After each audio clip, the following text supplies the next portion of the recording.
Welcome to this tutorial on importing data into Stella. We have a model with three variables and a module to demonstrate the import options. Initially, the controlled variable is set to time, the parameter is a constant, while the time-varying variable is nan, representing not a number. First, let's import data for the controlled variable using a CSV file. Open the CSV file and align the variable name and values either horizontally or vertically. For module variables, use the format modulename.variablename. Now navigate to Model and then Import Data to access the import options. Control variable option is chosen by default. Select the CSV file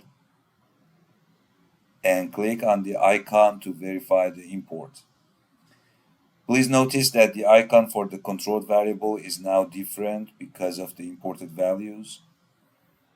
And now let's run the model and see the new results. Now we'll set a parameter. The CSV file is set the same.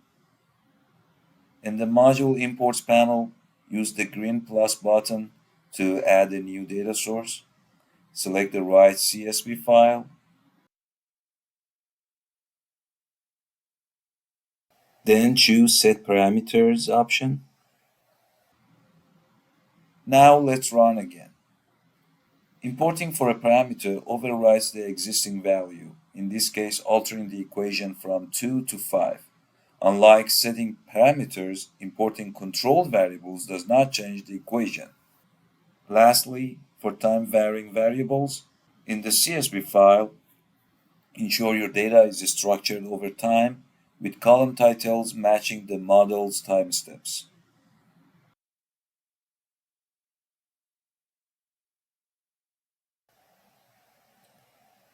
This time we choose the option for loading time-varying values. Thank you for tuning into this tutorial.